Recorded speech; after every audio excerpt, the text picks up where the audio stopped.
네, 요한복음 13장 1절에 있는 말씀을 한 번 더 같이 읽어보도록 하겠습니다. 시작. 유월절 전에 예수께서는 자기가 이 세상을 떠나서 아버지께로 가야 할 때가 된 것을 아시고 세상에 있는 자기의 사람들을 사랑하시되 끝까지 사랑하셨다. 2019년 3월 9일로 기억합니다. 그때 교회에 처음 저의 몸을 보였고 인사를 드렸는데 그 첫 설교는 레위기로 시작했던 것 기억합니다. 그리고 3년간 어린이 교회에서 사역을 하느라 사실 성함은 알고 얼굴은 알지만 자주 못 뵀습니다. 좀 아쉽습니다. 그런데 여하튼 주께서 주신 은혜 안에서 3년의 사역이 마무리되었고 합회에서 낸 인사 발령으로 저는 오남교회에서 부목사로 다시 봉사를 시작하게 됩니다. 이 매번 만남과 이별을 반복하는 삶이 저의 삶이었던 것 같습니다. 13살 때 처음 집을 떠나면서 기숙사 생활을 시작을 했거든요. 한 학기에 한 번씩 바뀌는 방원들을 만났습니다. 그러다가 지금은 제가 죽지 않는 이상 평생 바뀌지 않는 방원과 같이 살고 있습니다. 그리고 지내다 보니까 참 다양한 선후배들과 목회자들과 교우들을 만날 수 있는 기회가 있었고 목회를 나와서는 이곳이 저에게 두 번째 임지였습니다. 그러니까 참 많은 만남과 이별이 있었지만 늘 이별의 때가 되면 쉽지 않습니다. 그래서 오늘 어떻게 할까 고민을 하다가 유쾌하게 마무리하자라는 생각을 했습니다. 이 시간을 정말로 유쾌하게 마무리할 수밖에 없는 그 근거를 요한복음 13장을 통해서 같이 나누어 보자, 그런 마음으로 오늘 이 말씀을 준비했습니다. 가벼운 이야기로 한번 시작을 해볼게요. 길거리를 걷다 보면 젊은 남녀들이 보입니다. 근데 요즘 젊은 남녀들은 확실히 좀 달라요. 저도 그렇긴 한데 저도 이제 좀 옛날 사람 되어가는 느낌이 조금씩 나요. 근데 젊은 남녀들을 보면요, 참 잘 꾸밉니다. 그쵸? 딱 봐도 부유해 보여요. 그런데 어느 커플이 걸어가는데 이 여성은 딱 봐도 부잣집 따님 같아요. 교육도 잘 받았고요, 세련돼요. 그런데 그 옆에 보면 남자친구가 좀 뭔가 변변치 않아요. 그쵸? 트레이닝복에 모자 하나 쓰고 이렇게 지나가는 걸 봅니다. 그리고 하는 행동을 보면 좀 차이가 많이 나는 듯한 느낌입니다. 물론 우리는 외모를 지상하는 생각을 별로 좋아하진 않아요. 그런데 일단 제일 먼저 보이는 게 뭐예요? 외모예요. 그러면 이런 생각하지 않나요? 저 남자가 전생에 나라를 구했나 보다. 저 몰골인데도. 반대 경우도 똑같을 거예요. 그렇죠? 그런 생각을 하게 됩니다. 그런데요, 만약에 정말 소박한 두 커플이에요. 정말 소박하고 딱 봐도 준수한 외모는 아닙니다. 개성 있고 다릅니다. 그렇죠? 참 그렇습니다. 자, 그런 두 사람을 보고 사이가 좋은 걸 보면 우리도 그냥 외모로만 보고 판단하는 거예요. 이런 생각하지 않나요? 네, 저 두 사람 참 사랑하나 보다. 야, 저런 바퀴벌레가 세상에 어디 있을까. 아름답다. 이렇게 생각을 합니다. 모든 이야기 속에는요, 그것이 우스갯소리라 할지라도 의미를 담고 있대요.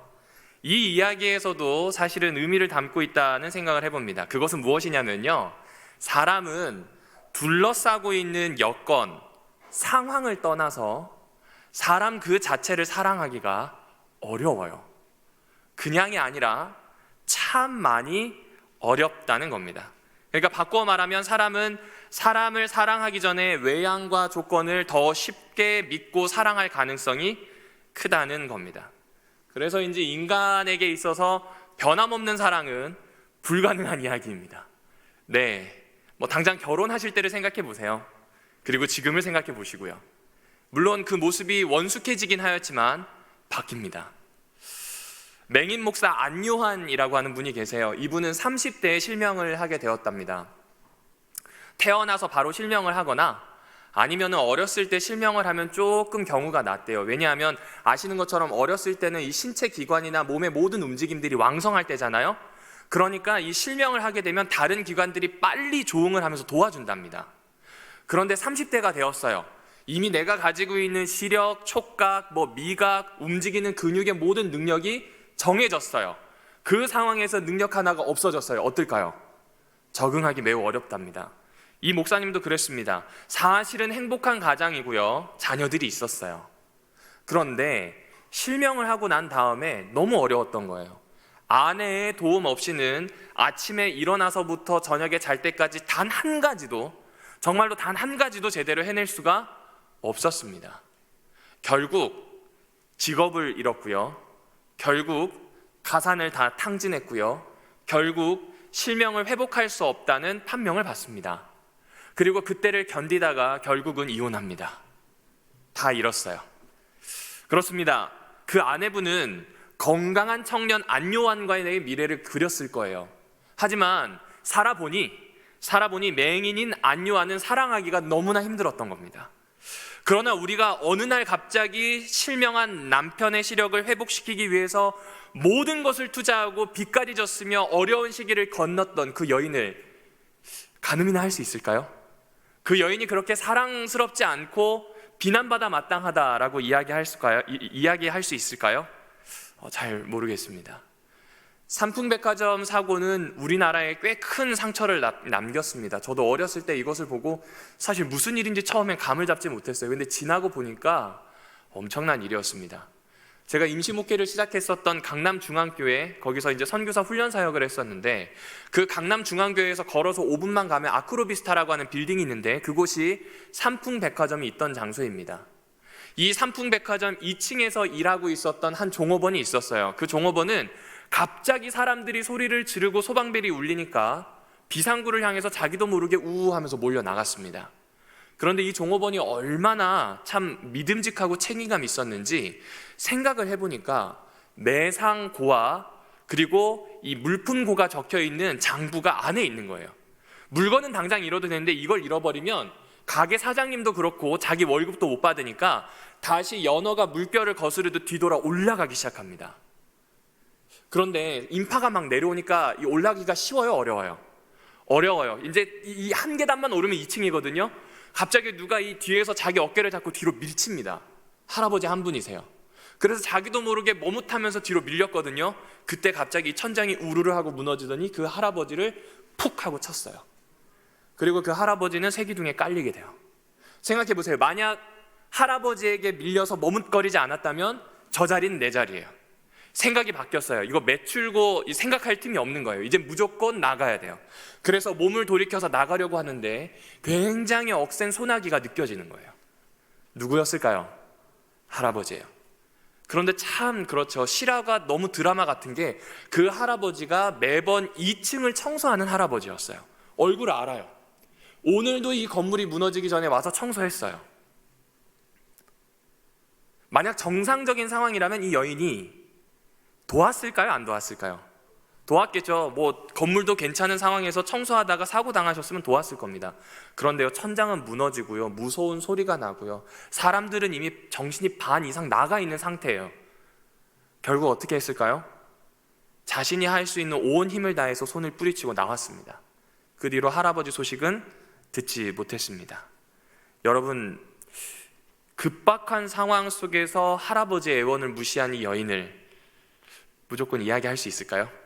잘못되었다고 말이죠. 앞에 이야기에서 보듯이 사람은요, 사람 그 자체를 변함없이 사랑하지 못합니다. 인간은 언제나 그렇습니다. 돌이켜 한번 자신의 모습을 생각해 보면 상황과 여건의 제약을 많이 받습니다. 너의 조건이 변했기 때문에 내 사랑이 바뀌는 거예요. 내 조건이 바뀌었기 때문에 너에 대한 사랑의 질이 바뀌고요, 우리의 상황이 달라졌기 때문에 우리의 사랑에 대한 내용도 달라집니다. 그래서 아침에는 사랑을 고백하지만 저녁에는 배신과 증오가 있는, 조변석게 하기 쉬운 것이 사람입니다. 그러나 놀랍게도 오늘의 본문은 이렇게 증거하고 있죠. 아래쪽에 보시면 예수님은 어떻게 하셨대요? 끝까지 사랑하셨답니다. 요한복음 1에서 12장은 표적의 책이라는 별명이 있습니다. 왜 표적의 책이라고 부르냐면 정해놓은 그 한 가지를 설명하는데 온 힘을 기울이거든요.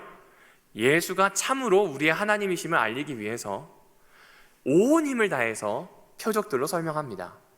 그런데 지금 오늘 본문이 시작되는 13장부터 21장까지는 영광의 책이라고 불립니다. 여러분, 영광이라고 하면 업적도 있어야 될 것 같고요, 아주 원만한 관계도 있어야 될 것 같고요, 그렇죠?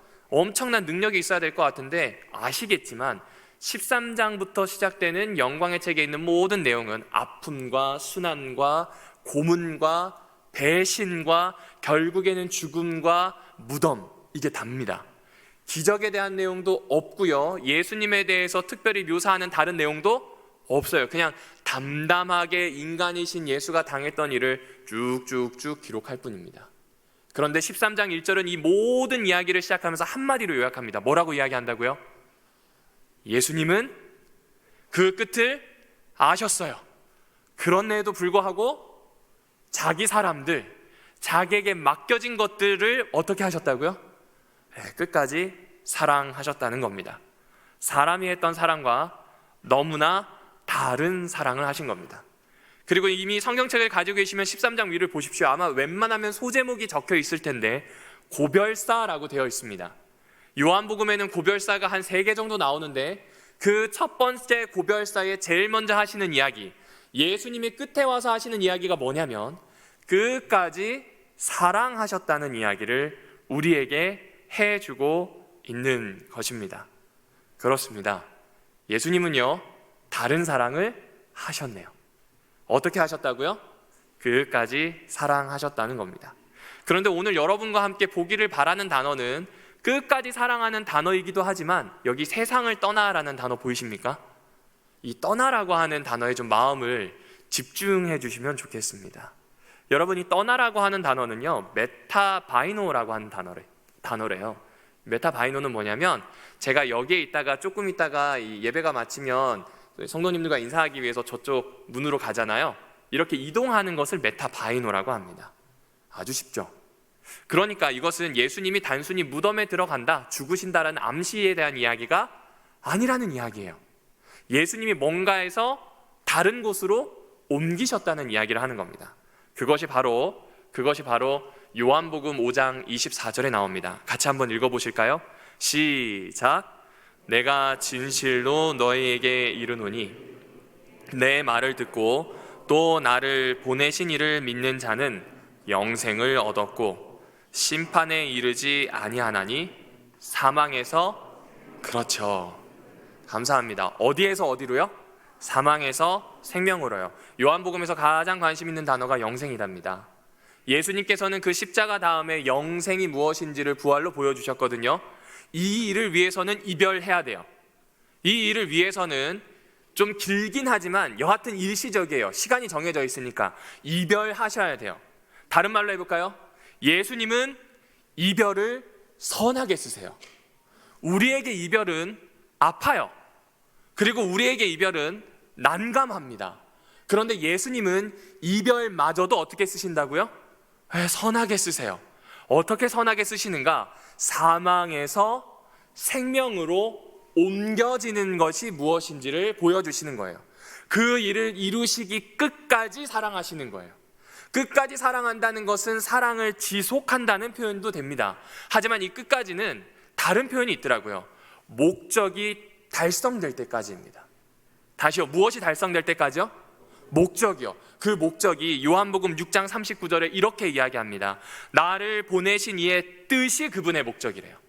그 뜻은 내게 주신 자 중에 내가 하나도 잃어버리지 않고 마지막 날에 다시 살리는 이것이라고 이야기합니다. 참으로 주님은 끝까지 사랑하세요. 지속적으로 사랑하십니다. 하지만 그분이 그렇게 끝까지 사랑하시는 이유는 사망에서 생명으로 옮기기 위해서예요. 동시에 그분이 그렇게 끝까지 사랑하시는 이유는 사망에서 생명으로 옮기기 위한 대상이 오늘 사랑하는 여기 앉아 계신 별내교회 우리 성도 여러분들과 저라는 사실을 설명해 주기 위해서입니다. 다시 말씀드립니다. 이별 아파요. 이별 아파요. 이 목회실에서 이야기를 나누다가 저희 부목실에 목사가 넷 있잖아요. 이제 그 중에 진 목사님이 그런 이야기를 하시더라고요. 교회에서 목사가 떠나게 되면 어쨌든 작게 맡았든 크게 맡았든지 간에 목사도 힘들대요. 맞아요.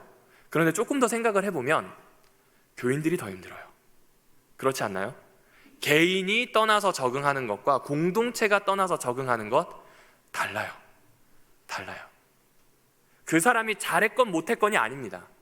그렇죠? 그 목사가 얼마나 잘 낳거나 못 낳거나의 문제가 아니에요.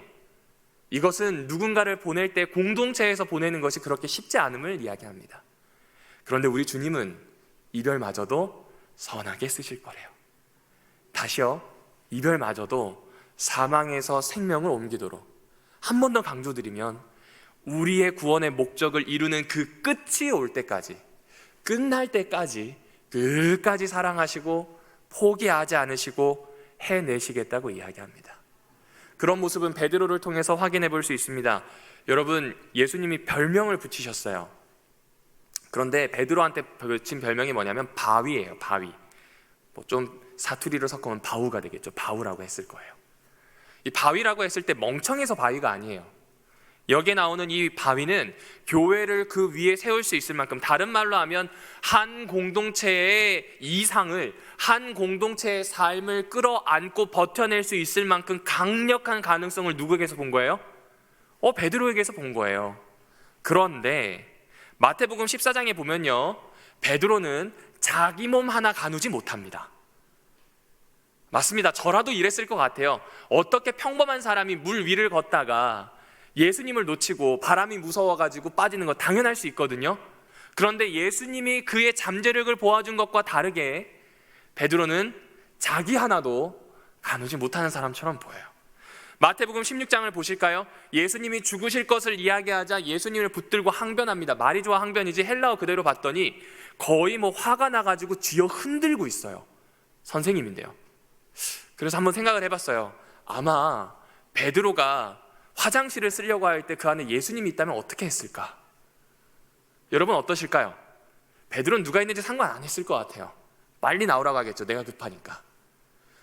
그렇게 예수님을 지금 몰아붙이고 있는 모습도 나옵니다. 싸우듯 항변합니다. 베드로는 마태복음 26장에서 가야바의 법정에서 굉장히 큰 사실은 과오를 범합니다.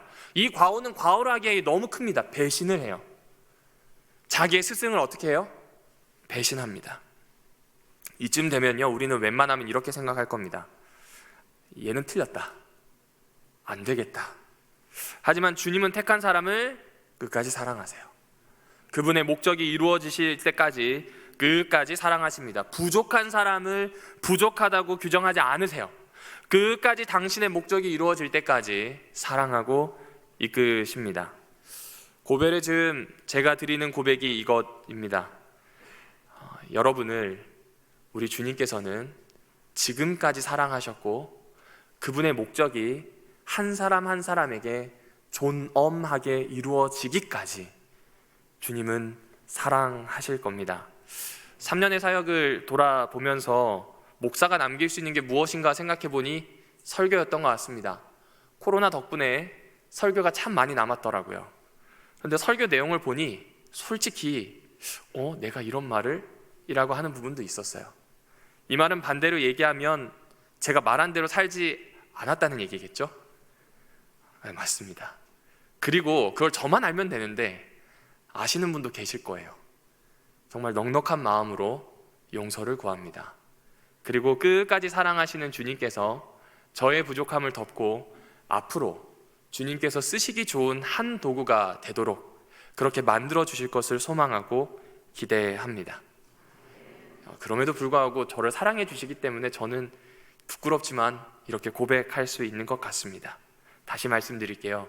우리 주님은 당신의 뜻이 우리 각 사람에게 이루어지기까지 끝까지 사랑해 주십니다.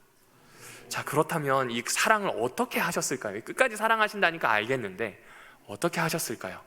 그것이 바로 1절 이후에 나오는 예수님의 행동을 통해서 볼 수 있습니다. 그런데 예수님의 행동을 먼저 이야기하지 않고요, 이 이야기가 나옵니다. 2절을 보실까요? 마귀가 등장을 해서요, 벌써라는 표현을 씁니다. 이미 계획을 한 것 같아요. 가룟 유다의 무엇을 보았던 것 같습니다. 그 가룟 유다의 마음에 예수님을 팔려고 하는 생각을 넣습니다.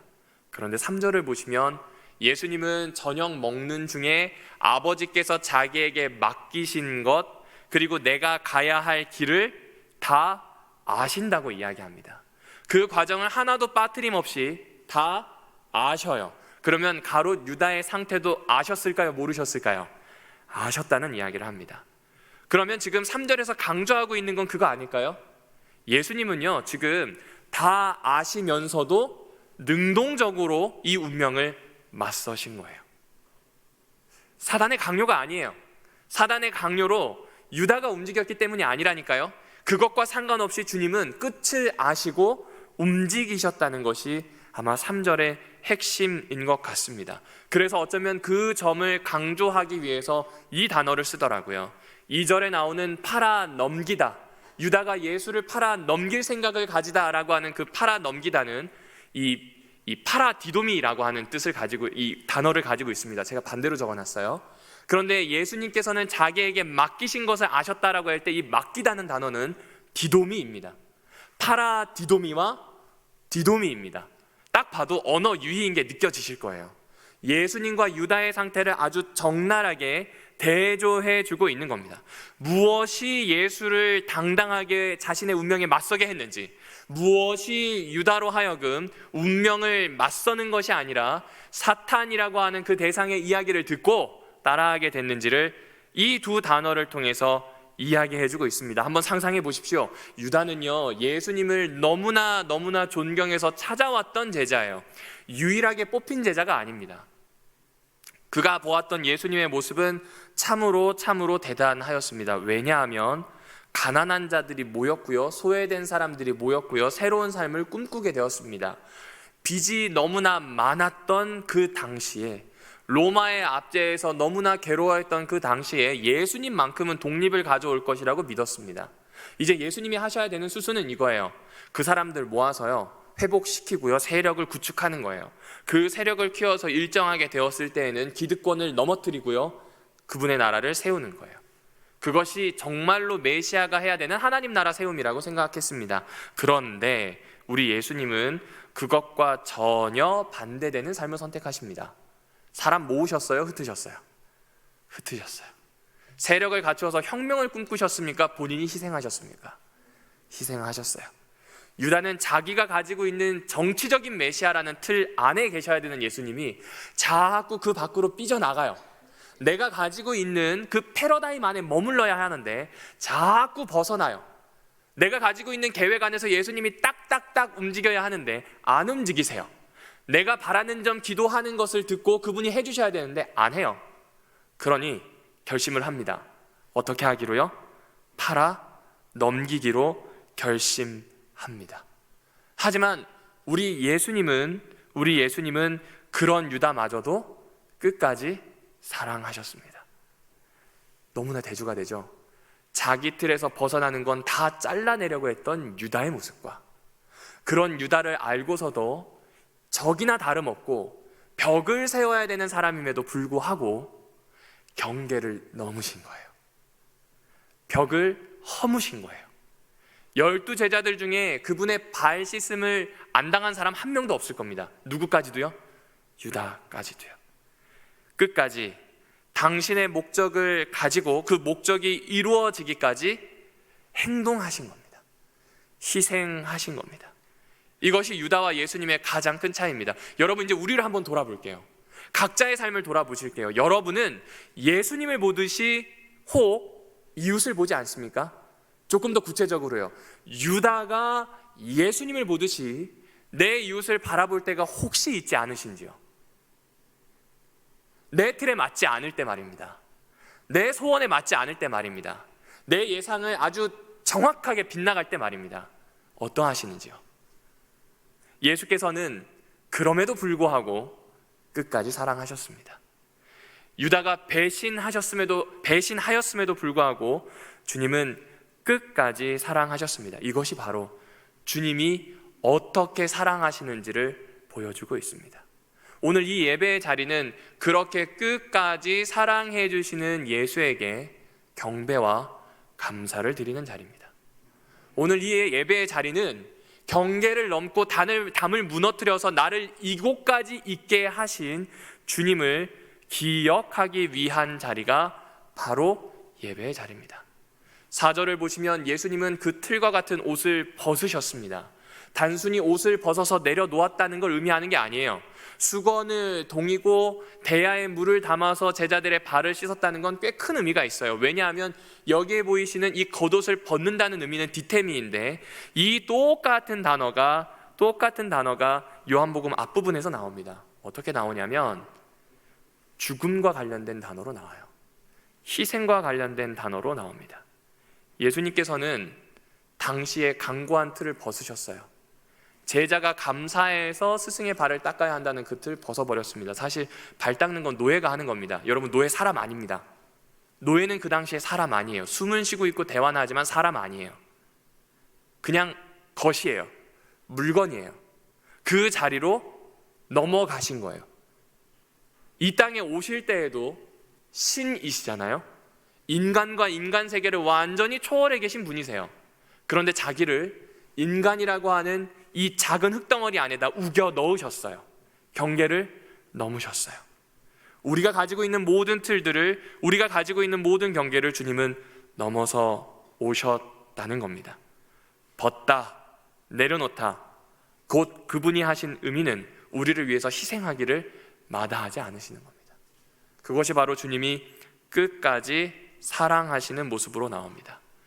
요한복음 10장 15절, 내가 양을 위하여 목숨을 버리노라. 이것이 똑같은 벗다, 디템이라고 하는 단어와 일치한다고 합니다. 그렇습니다. 우리에게 몸소 보여주신 주님의 사랑이 얼마나 큰지 이 시간 고백하지 않을 수 없습니다.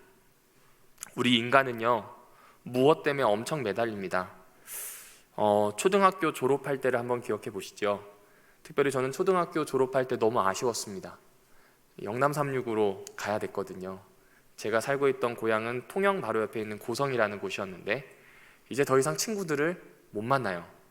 제가 졸업한 이후에 만난 친구의 인원을 세보면 딱 3명입니다. 웬만하면 친구들은 자기가 살던 곳에서 살아가더라고요. 너무 아쉬웠습니다. 그리고 과연 내가 영남 36에 가서 잘 적응할 수 있을까? 엄두가 안 났어요. 엄두가 안 났어요.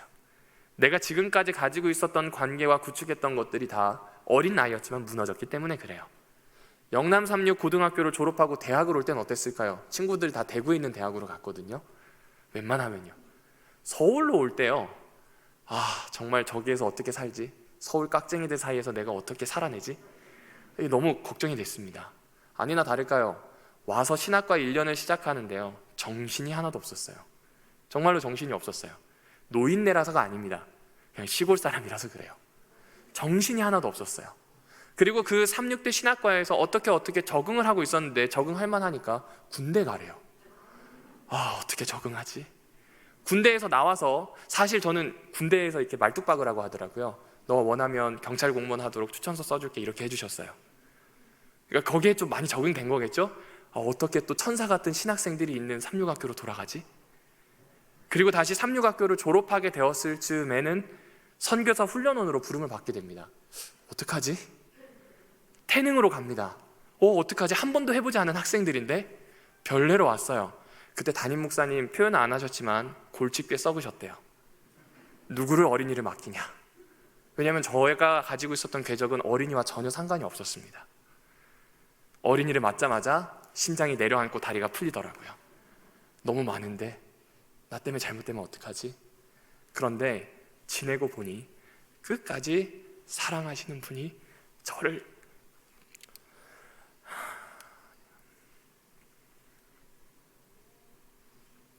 잊게 하셨습니다.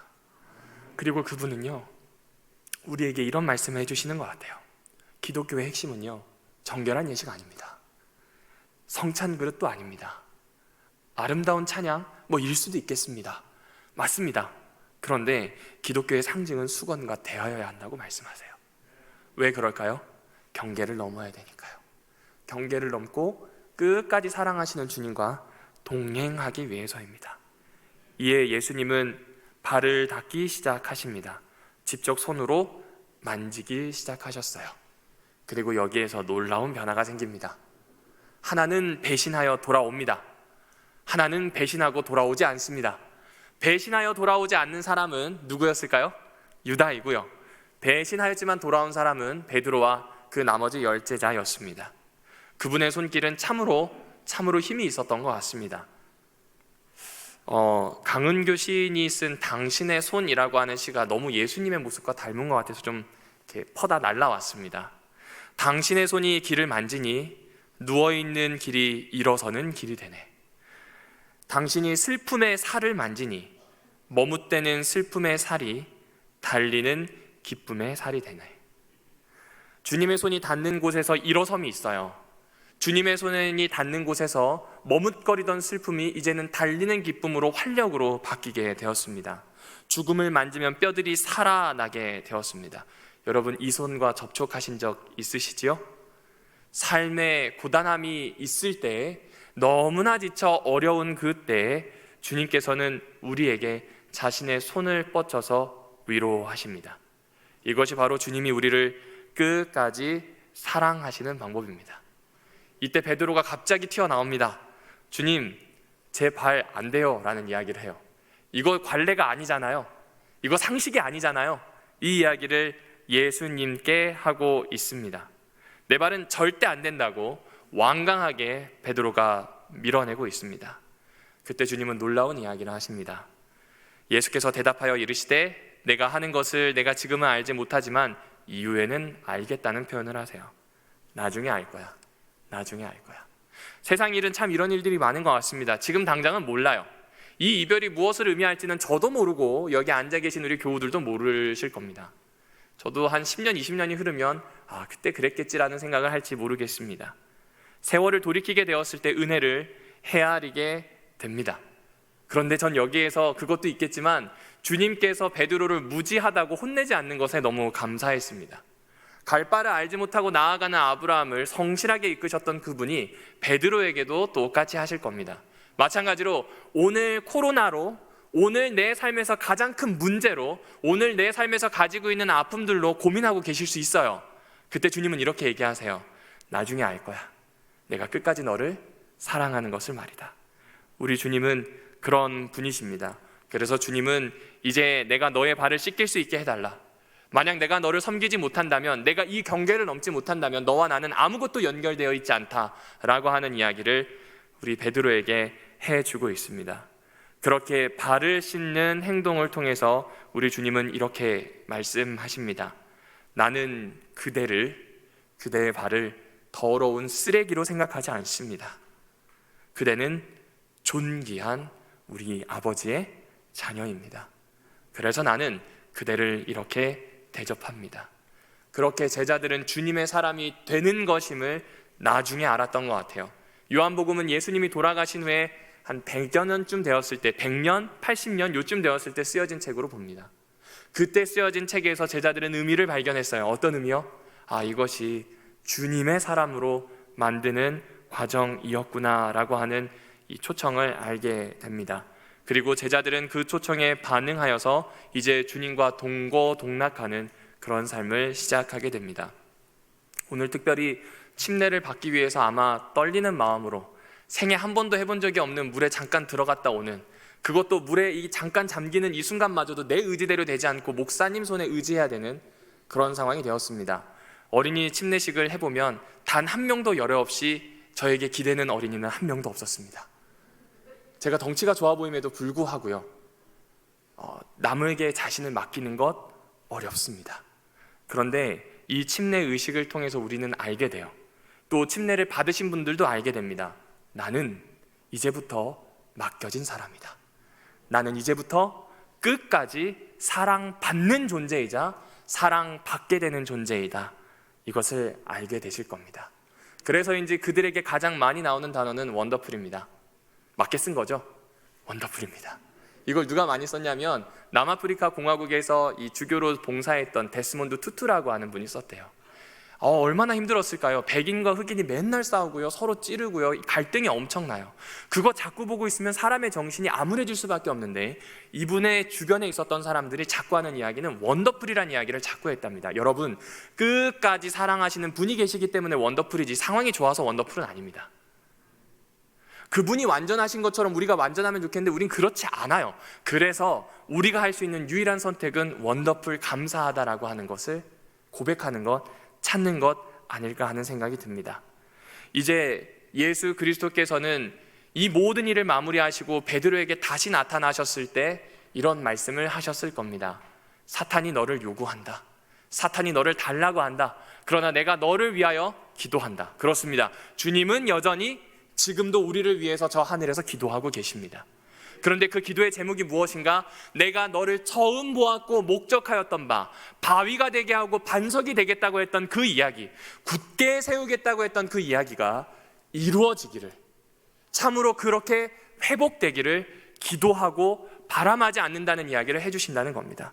그러므로 별내교회에 계신 우리 사랑하는 성도 여러분들이시여, 주님의 사랑 안에서 힘을 내십시다. 주님의 사랑 안에서 나아가십시다. 우리의 삶 속에서 주님의 부르심은 분명합니다.